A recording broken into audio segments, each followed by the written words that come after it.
In the quiet town of Hollowbrook, a fearless 93-year-old war veteran stands against a menacing biker gang. Maggie Keller's courage ignites a battle for the soul of her community. Will her legacy inspire a town to rise? Drop a comment letting us know where you're tuning in from. And if stories like this warm your heart, hit subscribe for more inspiring tales.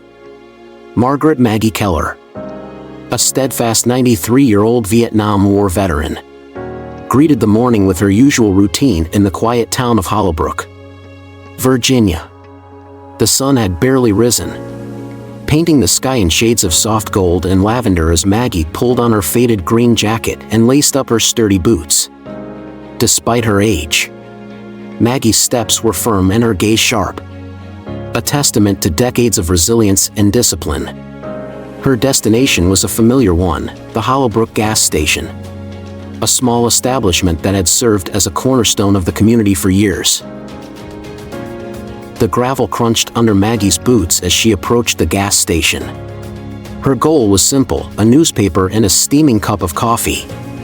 The scent of gasoline mixed with the faint aroma of baked goods from the station's small cafe. But something was different today. A heavy tension hung in the air, and the usual morning calm felt off-kilter.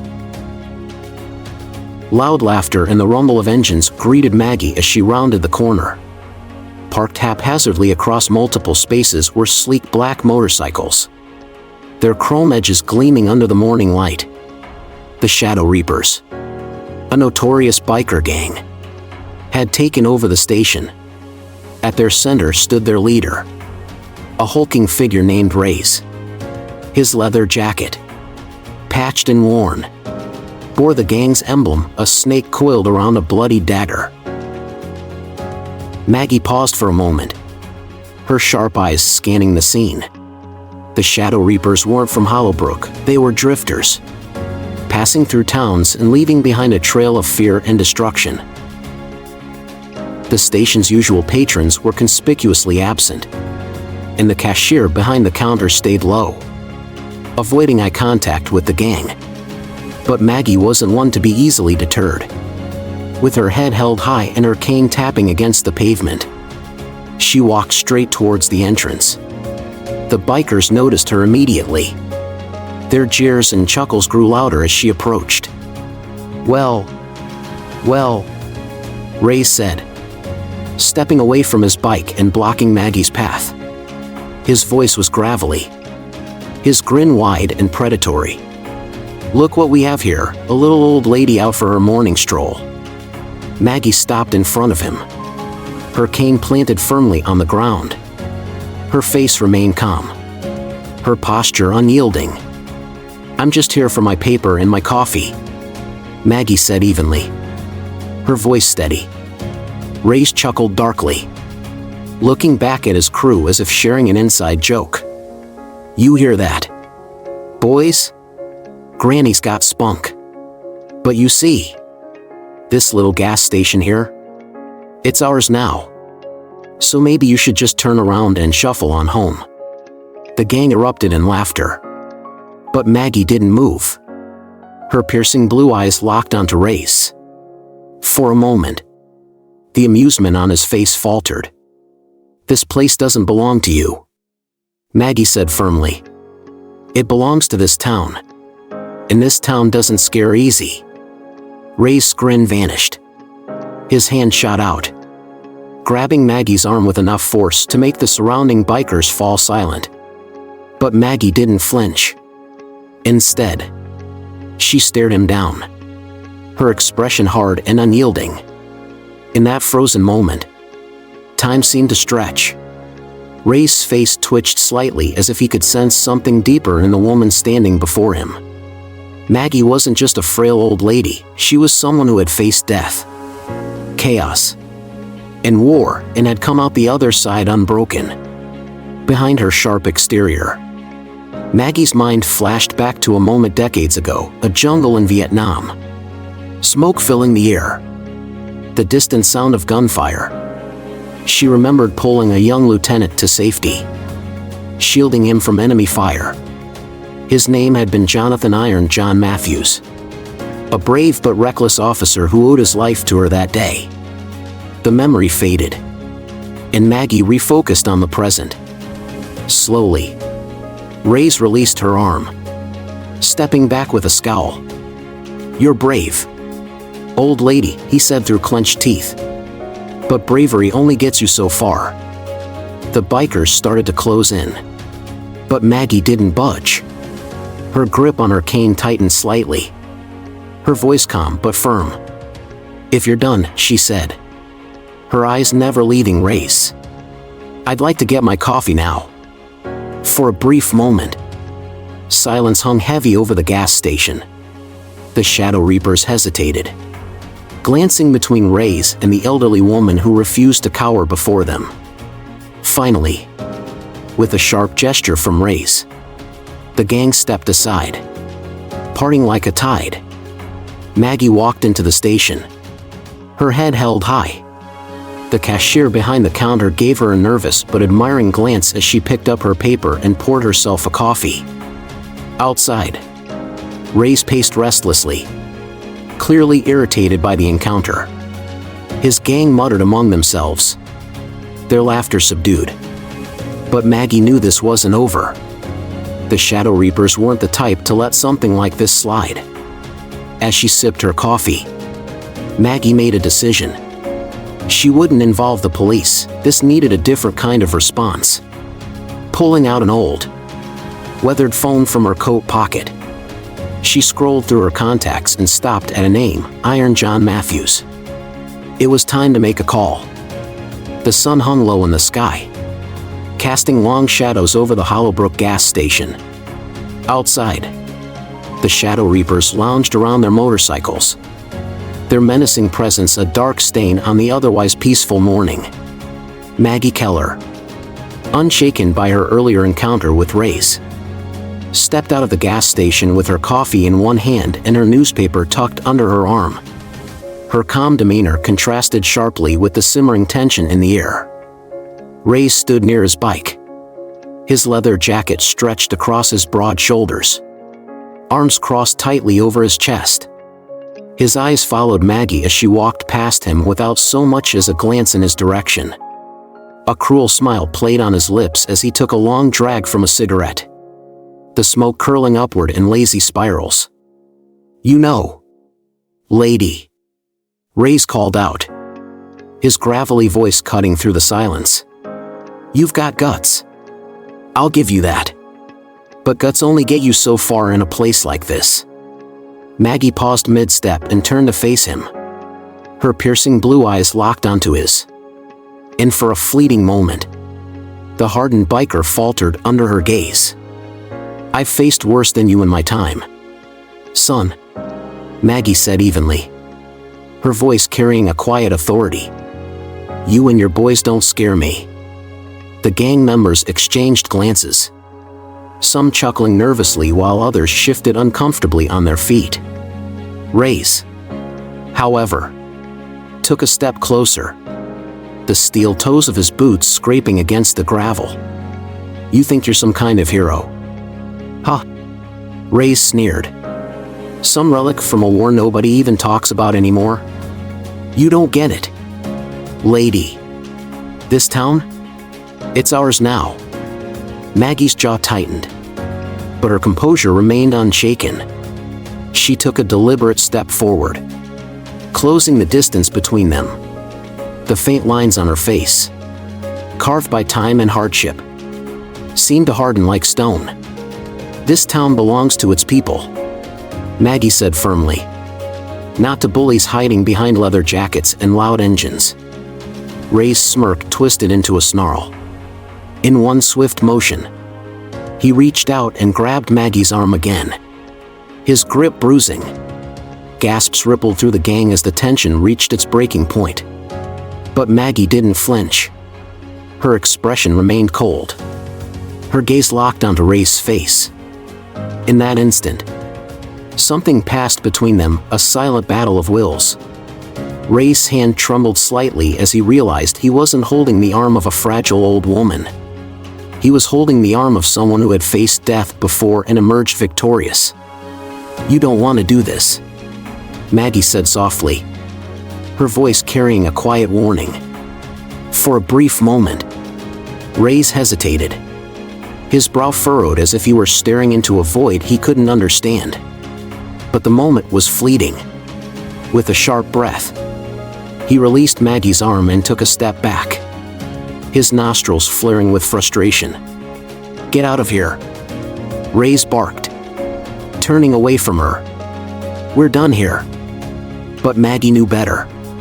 This wasn't over, not by a long shot.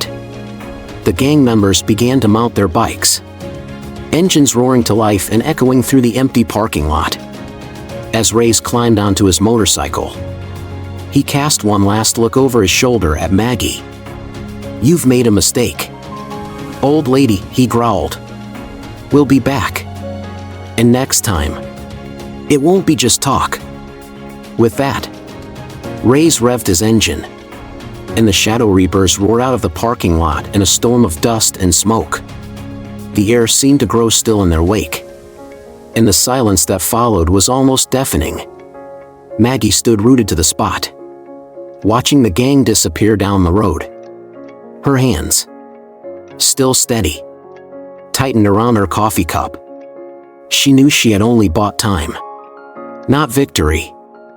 The gas station cashier emerged hesitantly from behind the counter, his face pale and his voice trembling. Mrs. Keller, are you okay? Do you want me to call the police? Maggie turned to him and shook her head slowly. No, she said firmly.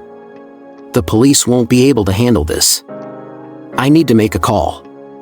With deliberate movements, Maggie pulled out her worn flip phone from her coat pocket. Her fingers moved with practiced precision as she dialed a number she had committed to memory long ago. The phone rang twice before a deep, gravelly voice answered on the other end. This is Jonathan. Maggie's voice was steady as she spoke. Iron John. It's Maggie Keller. I need your help. There was a brief pause on the line before Jonathan Iron John Matthews replied, his voice firm and resolute. Say no more, Maggie. We're on our way.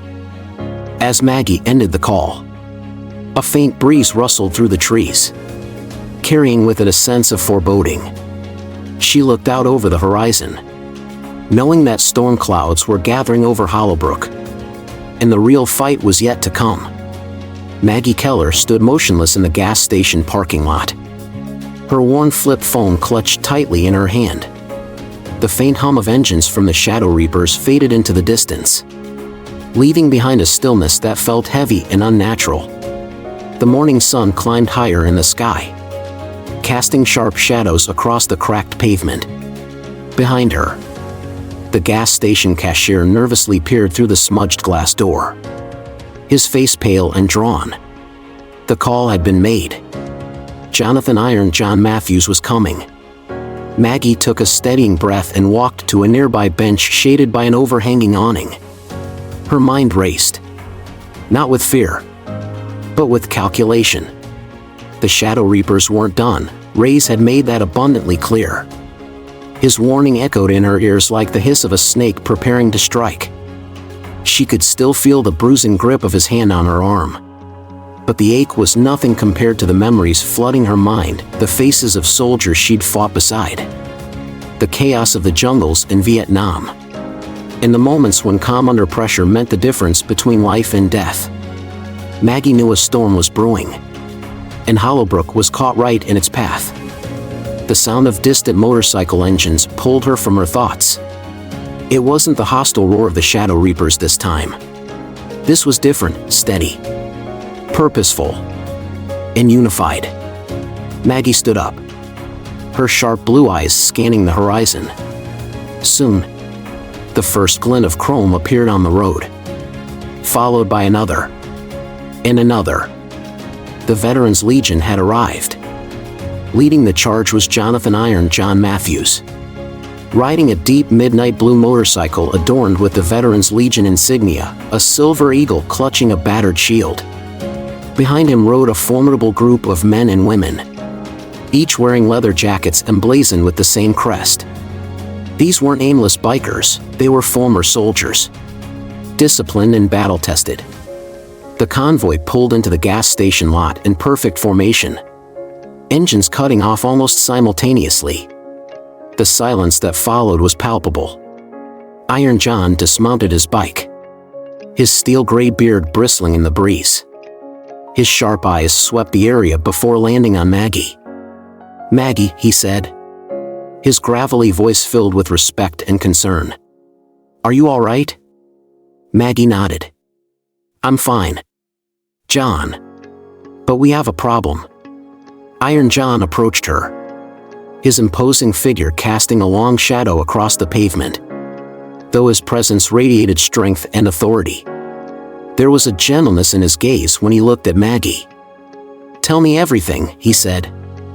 Maggie recounted the morning's events, her confrontation with Reyes, his threats, and the certainty that the Shadow Reapers would return. Iron John listened intently. His arms crossed over his broad chest. His brow furrowed in thought. When she finished, John turned back to his crew. "We can't let this gang think they own this town," he said firmly.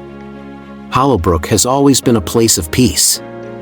And we're not going to let a group of thugs change that." A murmur of agreement rippled through the Veterans Legion. Some adjusted their jackets. Others checked the weapons discreetly holstered at their sides. They weren't here to start a war. But they weren't going to back down from one either.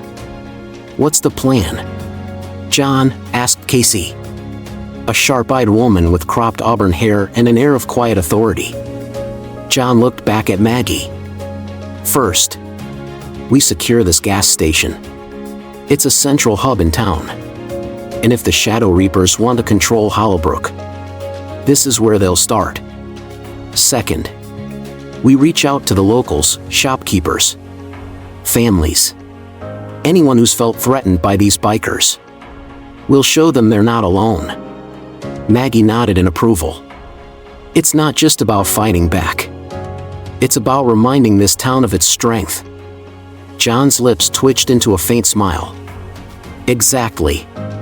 As the Veterans Legion members began to fan out, checking the perimeter of the gas station and speaking with a few wary onlookers who had gathered nearby, Maggie felt a flicker of hope.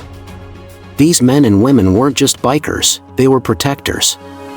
Veterans who had faced battles far worse than this and had come home with a sense of duty that extended beyond the battlefield. John walked over to his bike, pulling out a radio from one of the saddlebags. "We're setting up a temporary base here," he said into the radio.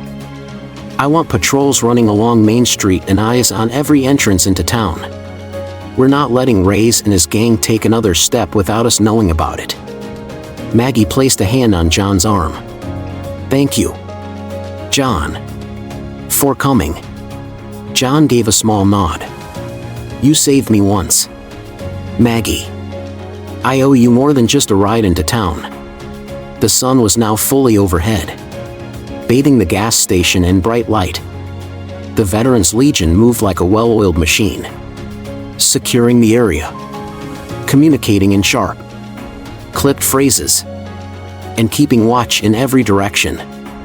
But despite their preparations, Maggie knew one thing for certain: this wasn't the end. The Shadow Reapers would return. And when they did, Hollowbrook would have to be ready.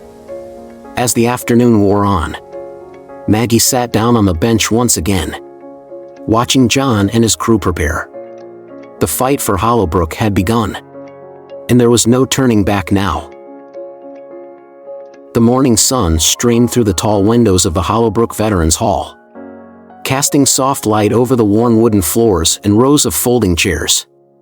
The faint smell of coffee and powdered creamer lingered in the air as men and women, veterans from wars spanning decades, settled into their usual seats.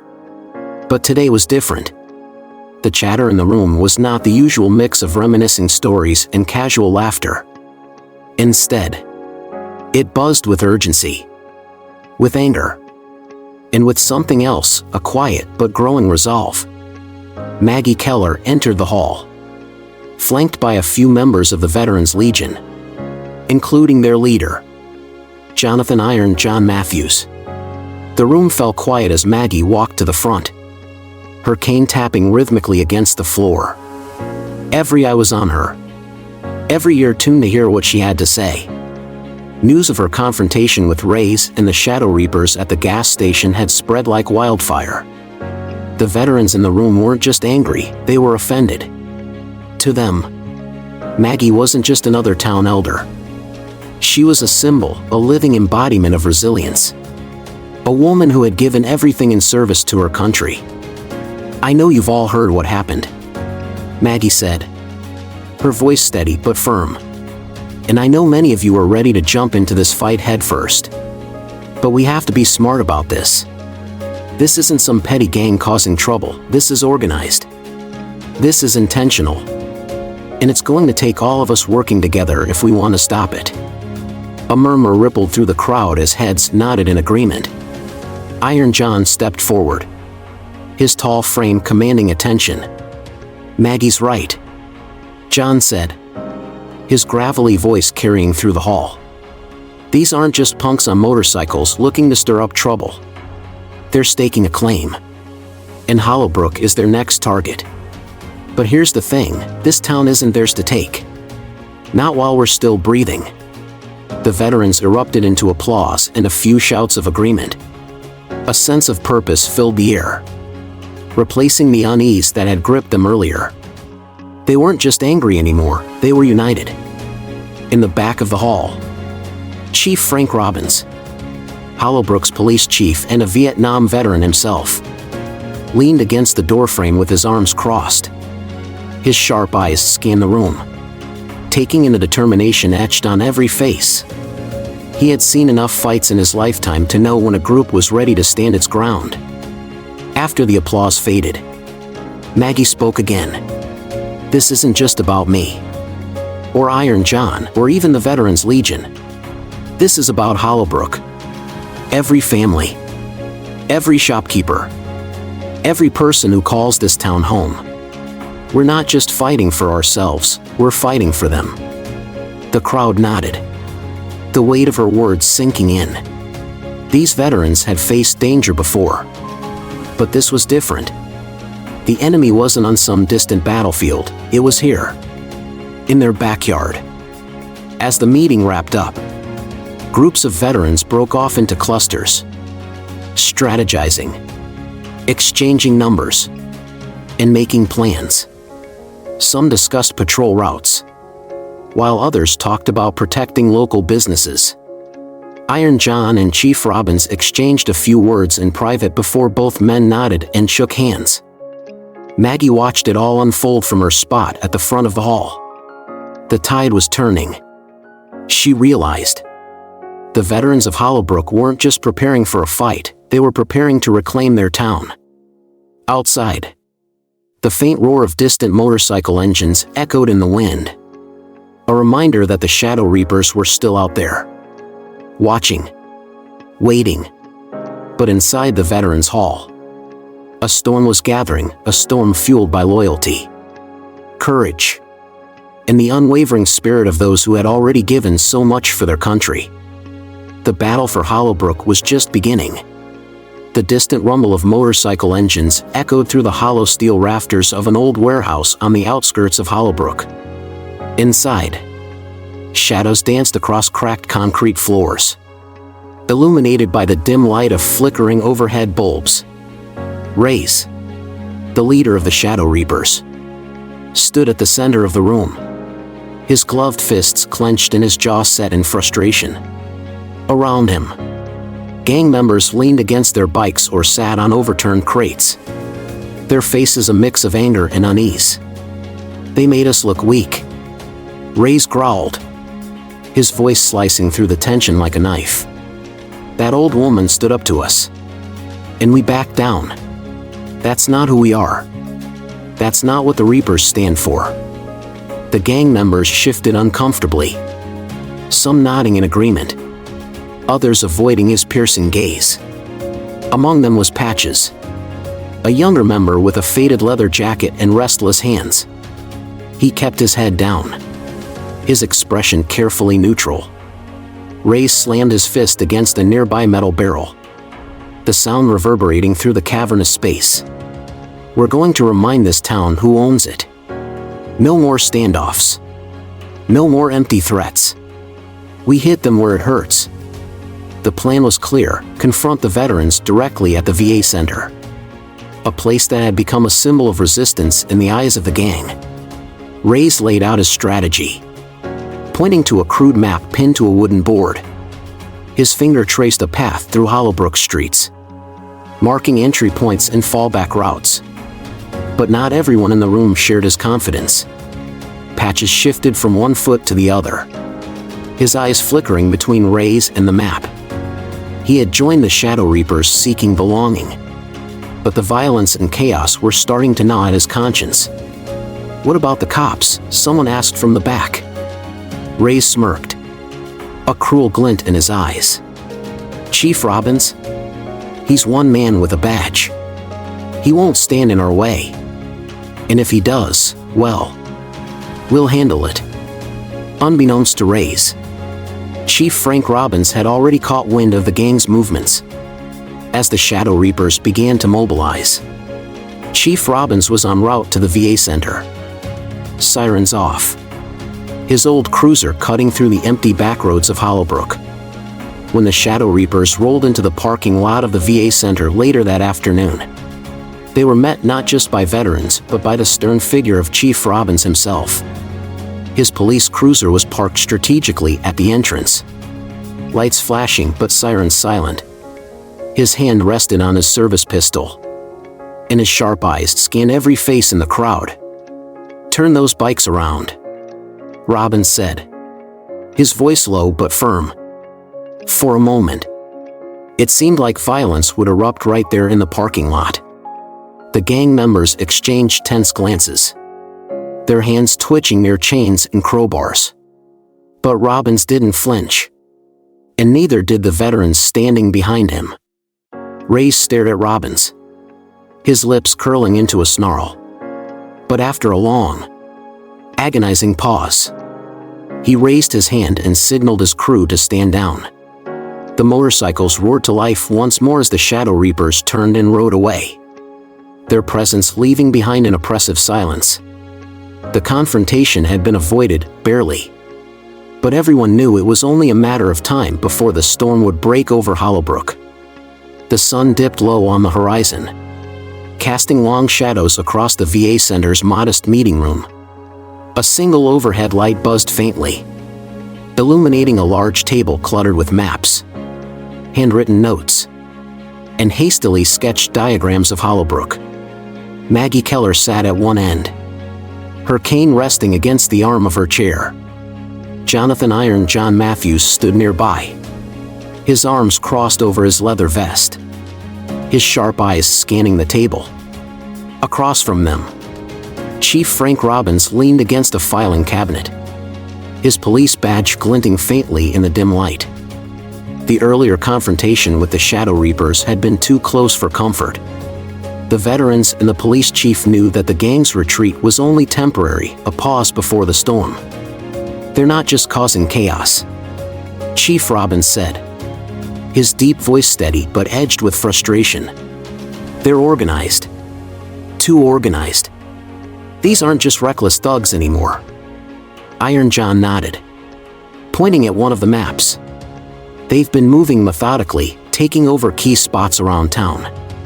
The gas station, the old warehouses, even a few abandoned lots near the outskirts. There's a pattern here." Maggie leaned forward, her sharp gaze cutting through the haze of cigarette smoke that lingered in the room. "It's more than just territory. There's money involved. Extortion. Drugs. Maybe even something bigger." Chief Robbins sighed, rubbing the back of his neck. "I've been getting pushback every time I try to dig deeper. Some of the higher-ups don't want this mess exposed.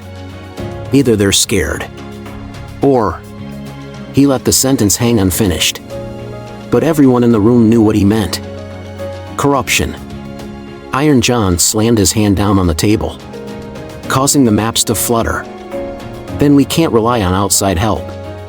We need to handle this ourselves. Protect the businesses.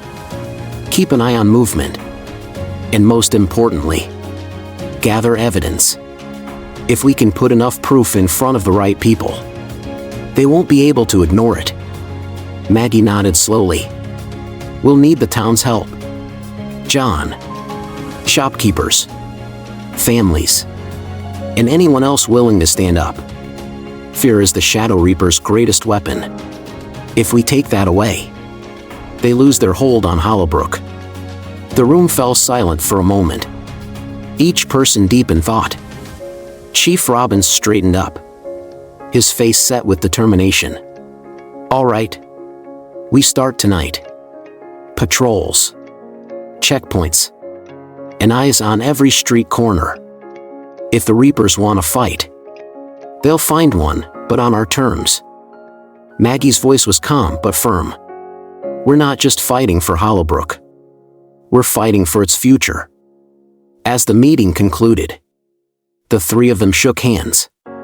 Outside, the sky had turned a deep shade of indigo, and the streetlights flickered to life. The battle for Hollowbrook was no longer a distant threat, it was unfolding in real time. And every moment counted.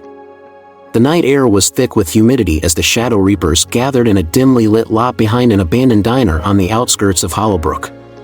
The faint glow of a bonfire illuminated their leather jackets, the gang's serpent and dagger emblem flickering in the orange light. Laughter and the occasional clink of beer bottles cut through the night. But one figure remained apart from the group. Patches sat on an old, rusted oil drum, his head bowed, fingers fumbling with a tarnished military dog tag hanging around his neck. Unlike the others, his eyes weren't filled with malice or drunken amusement, they were clouded with doubt. The gang's recent escalation under Ray's leadership weighed heavily on him. Intimidating townsfolk and starting fires was one thing, but attacking the VA center? Threatening someone like Maggie Keller? That crossed a line he hadn't realized he had drawn in his heart. Hey, Patches, barked Ray's, his voice cutting through the noise. Quit sulking and grab a beer. We ride at dawn, and I need everyone sharp. We're sending a message tomorrow, loud and clear. Patches forced a weak smile and nodded, but he stayed seated, his grip tightening around the dog tag.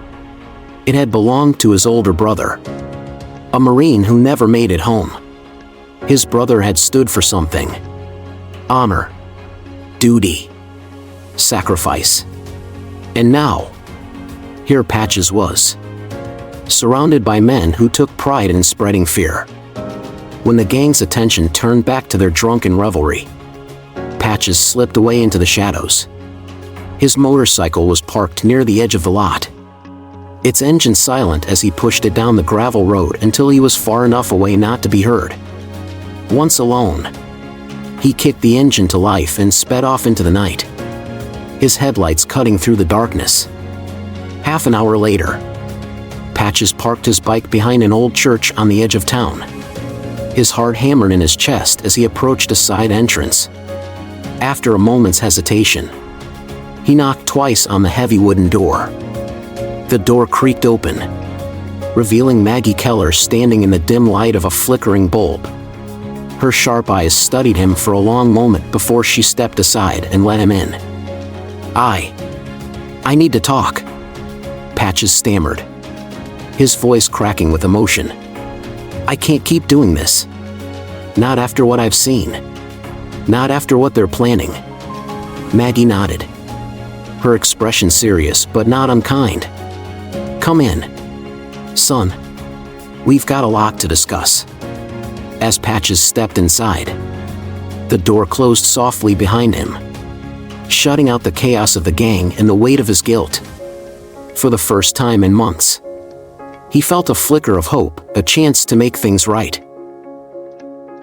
3rd Street had always been the lifeblood of Hollowbrook, a bustling stretch of local businesses, family-owned cafes, and antique shops. But now, it felt like a powder keg waiting to explode. The once bustling sidewalks were quieter. and shopkeepers peeked nervously from behind drawn curtains. Rumors of the Shadow Reaper's growing aggression spread like wildfire, and fear crept into the corners of the town. But change was coming.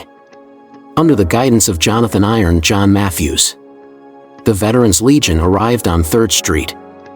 The rhythmic rumble of their motorcycles announced their presence long before they parked along the curbsides.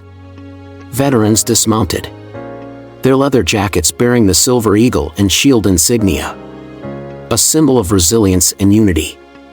Iron John led them with stoic determination, his sharp eyes scanning the storefronts, his presence commanding respect. Beside him walked Maggie Keller, her cane tapping steadily against the cracked pavement, a silent reminder of her unwavering courage. The veterans fanned out along the street, establishing a visible and protective presence. Some leaned against lampposts, their arms crossed, while others spoke softly with shop owners, offering words of reassurance. These weren't mere displays of bravado, they were calculated measures meant to send a clear message: this street, this town, would not fall. Maggie made her way into the heart of 3rd Street, stopping in front of Murphy's General Store. Mr. Murphy, a wiry man with tired eyes and trembling hands, met her gaze. "They've been coming around, Mrs. Keller," he said, his voice barely above a whisper. "They want money. Protection money, they call it. And if we don't pay..." Maggie placed a gentle hand on his shoulder. "No one is paying them another cent, Murphy. Not while we're here." Word spread quickly that the Veterans Legion was on 3rd Street. Some townsfolk stepped cautiously outside, watching the veterans work. Parents held their children close, while others exchanged hopeful glances. The fear that had gripped Hollowbrook began to loosen, if only slightly. But the calm didn't last. By mid-afternoon, the distant growl of motorcycle engines echoed down the street. Heads turned. Shopkeepers retreated indoors, pulling their families with them. The Veterans Legion didn't flinch. Iron John stood at the center of the street, Maggie by his side.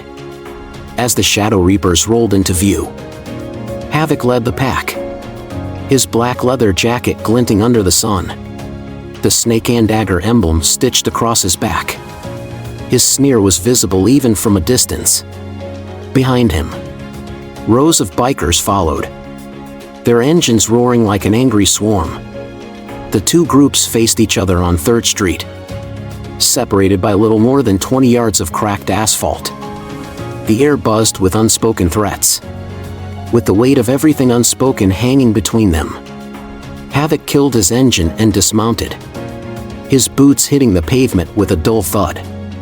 He walked forward with a swagger that reeked of overconfidence, his gang falling in behind him. Well, Havoc said, his gravelly voice carrying over the silence. "Look who decided to play sheriff in my town." Iron John stepped forward, his posture unyielding. "This isn't your town, Havoc. And it never will be." Havoc smirked and looked around, his gaze settling briefly on Maggie. "You again," he said with mock amusement. "You just can't keep out of my way. Can you, old lady?" Maggie stepped forward, her cane tapping against the ground as she advanced. Her voice, though calm, carried a weight that silenced the murmurs on both sides. "This town doesn't belong to you, Havoc," Maggie said firmly. "It belongs to its people. People who've worked hard, lived honest lives, and built something worth protecting. And we're not letting you take it from us." The crowd that had been cautiously observing from doorways and windows began to inch closer. Shopkeepers stepped onto the sidewalks. Mothers held their children's hands a little tighter but stood their ground. The energy in the air shifted. Havoc's smirk faltered. He turned his head slightly, noticing the gathering townsfolk and the steady, unwavering line of veterans in front of him. For a moment, it seemed as if violence would erupt, a single spark that could ignite the powder keg 3rd Street had become. Fingers twitched near chains and holstered weapons. The wind blew softly, carrying with it the distant chime of a church bell. But Havoc hesitated. He looked around again, his bravado cracking under the weight of dozens of determined faces staring him down. Finally, he growled under his breath, turned sharply on his heel, and barked a command to his men. "Mount up." The Shadow Reapers reluctantly obeyed, their engines roaring to life as they began to pull away from 3rd Street. Havoc climbed onto his bike, but before he revved the engine, he pointed a gloved finger at Maggie. "This isn't over," he snarled. With that, the gang disappeared down the road, leaving behind the faint smell of exhaust and the distant echo of their engines. For a moment, the street was silent. Then, one by one, townsfolk began to clap. A ripple of applause turned into cheers, and relief spread across the faces of Hollowbrook's people. Iron John turned to Maggie, a rare smile breaking across his weathered face. "They'll be back," he said. Maggie nodded. "But so will we." Hope had returned to 3rd Street, but everyone knew this was just the beginning. The distant hum of the Shadow Reapers' motorcycles faded into the horizon, leaving behind an uneasy silence on 3rd Street. The townsfolk, who had braved the tension to stand alongside the Veterans Legion, began to emerge from their hiding spots. Faces peered out from behind curtains. Shop doors creaked open, and tentative steps brought Hollowbrook's residents onto the sunlit pavement. But despite the temporary reprieve, no one was under any illusion that the danger had passed. Maggie Keller remained in the center of the street, her cane planted firmly on the cracked asphalt. The faint breeze rustled her gray hair as she scanned the faces around her. There was relief in their eyes. Yes, but also fear of what was still to come. Jonathan "Iron John" Matthews approached her, his broad shoulders casting a long shadow over the street. "They'll be back," John said quietly, his voice low and firm. "Havoc doesn't let humiliation slide. He'll come back harder. Meaner." Peggy nodded, her eyes narrowing slightly. "Then we'll be ready." Around them, the veterans began to regroup. Some helped shop owners repair minor damages caused by the confrontation, while others kept watch at key intersections. Maggie noticed small but significant changes. A father stood taller as he held his child's hand. A barista rolled up her sleeves and stepped out of her cafe to offer water to the Legion members. And elderly shopkeepers emerged with dust-covered baseball bats clutched tightly in their hands. Fear was giving way to something stronger. But there was still work to be done. Peggy stepped up onto an old wooden crate left near a lamppost, her cane balanced against her leg. Her voice, steady and sharp, cut through the low murmur of the gathered crowd. "Listen to me, all of you," she began, her gaze sweeping across the street. "I know you're scared. I know what it feels like to have something precious threatened. But we can't let fear dictate our actions. Hollowbrook isn't just a collection of buildings and storefronts, it's our home. And no gang, no bully, and no thug with a loud motorcycle is going to take it from us." The crowd began to grow still. Shopkeepers put down their tools. Children stopped tugging at their parents' sleeves. And the veterans turned their attention fully to Peggy. These men, these Shadow Reapers, they thrive on fear. Peggy continued. They want us divided. They want us quiet. But we are neither of those things. We are strong. We are united. And we have something they will never understand, a community that looks out for one another. Her words carried across 3rd Street, filling every corner, every doorway, and every hesitant heart. Jonathan Matthews watched her, his arms crossed over his chest, his expression unreadable but his respect clear. From the back of the crowd, a shop owner stepped forward. It was Mrs. Alvarez, who ran the local bakery. Her voice trembled slightly but grew stronger with each word. "You're right, Mrs. Keller. This is our home, and I won't let them scare me away from it." Others began to follow. A mechanic raised his voice, declaring he'd watch over the garages at night. A young mother volunteered to organize a neighborhood watch.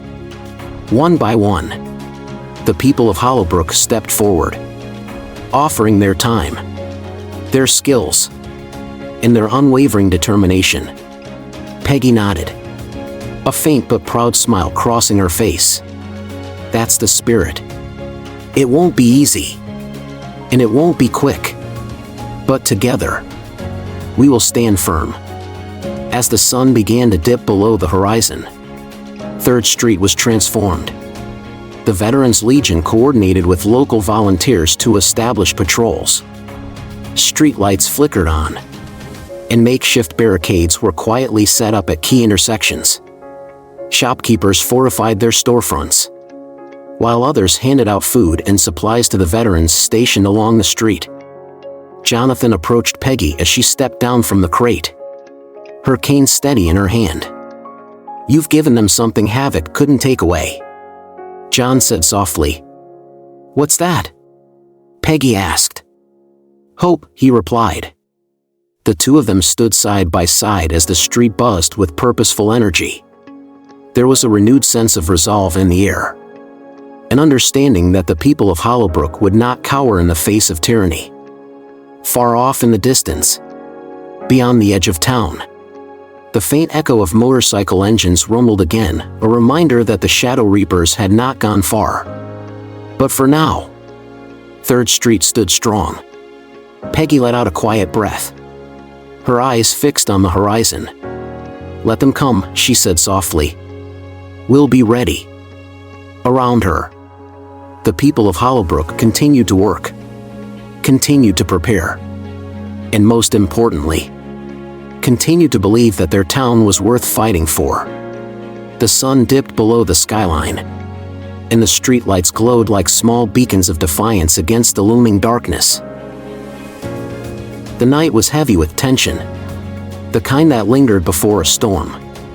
At the Shadow Reapers' hideout, a decrepit warehouse on the outskirts of Hollowbrook, a bonfire crackled in a rusted oil drum, casting jagged shadows across the assembled gang members. Havoc stood in the flickering light, his face twisted with anger and humiliation. His leather jacket hung loosely on his shoulders. The serpent and dagger insignia stretched across his back, an emblem of fear and dominance. "They laughed at us," Havoc growled, his voice cutting through the low murmur of the gang.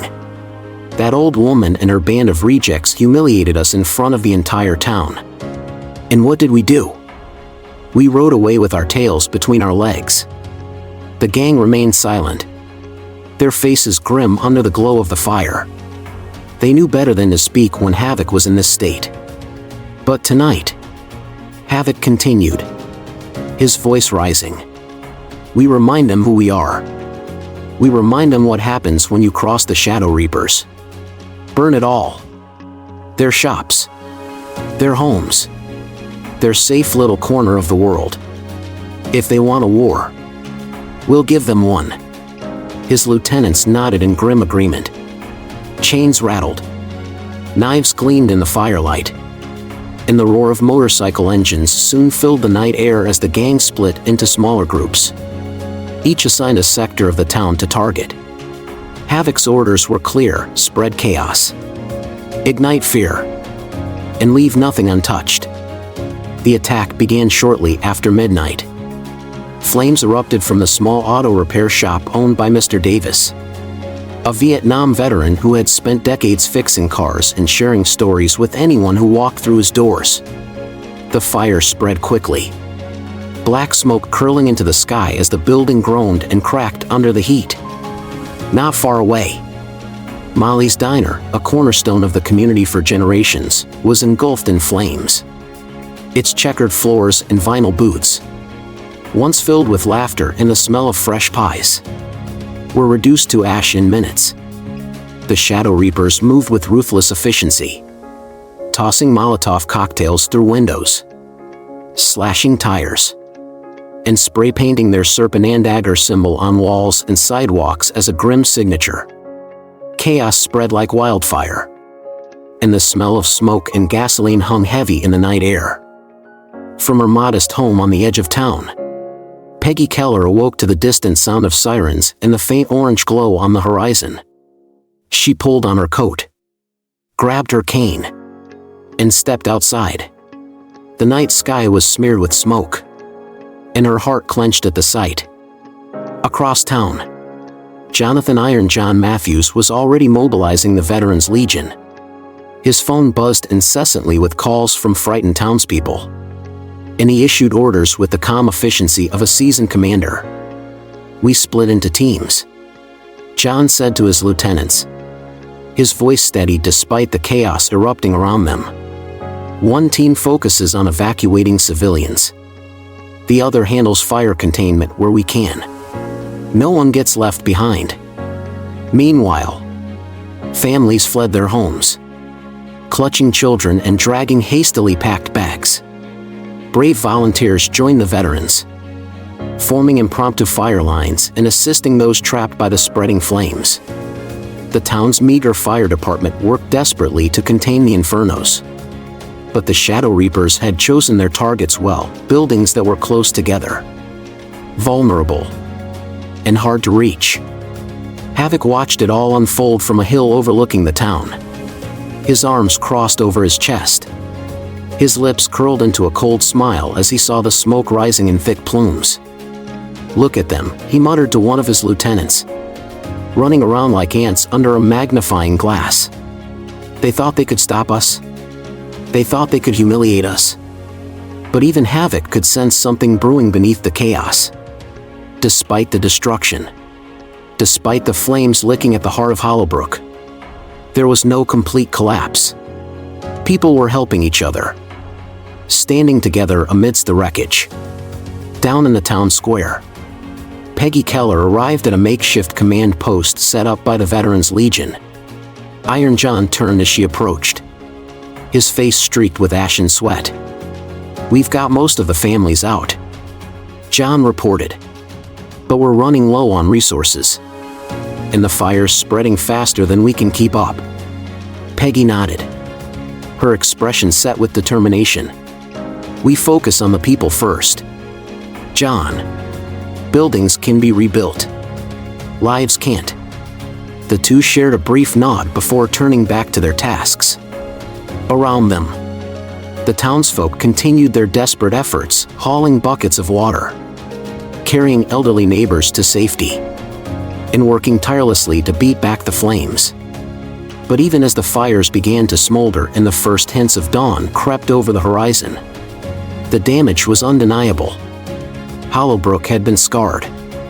Havoc had made his mark. Yet, in the flickering glow of dying embers, something stronger than fear lingered, a spark of resilience, a determination that would not be easily extinguished. Havoc had started this fire, but Maggie Keller, Iron John, and the people of Hollowbrook would ensure it didn't consume them entirely. The night sky over Hollowbrook was still streaked with smoldering embers as dawn began to paint faint lines of pale orange across the horizon.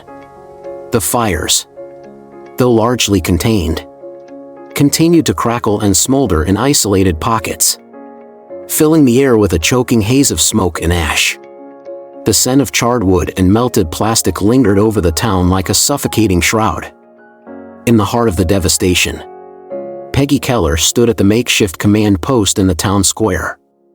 A folding table cluttered with walkie-talkies, hand-drawn maps, and water bottles served as their operational center.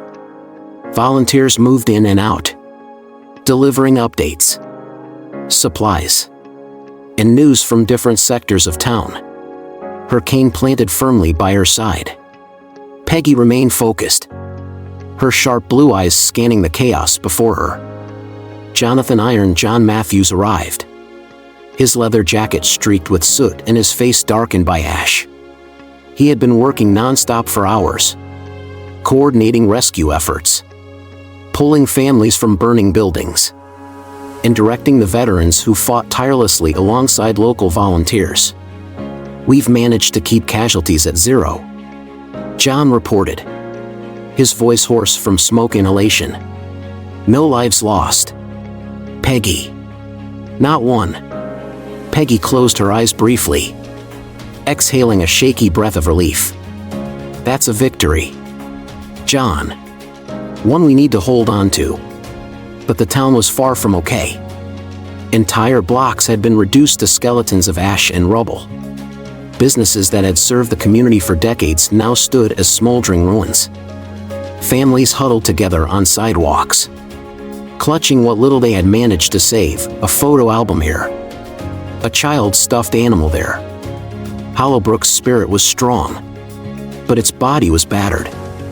As Iron John moved to rally another group of veterans, Peggy took a seat at the folding table, rubbing her temples. She could hear faint sobs in the distance, the quiet murmurs of those who had lost everything, and the distant roar of fire engines as they extinguished the last stubborn flames.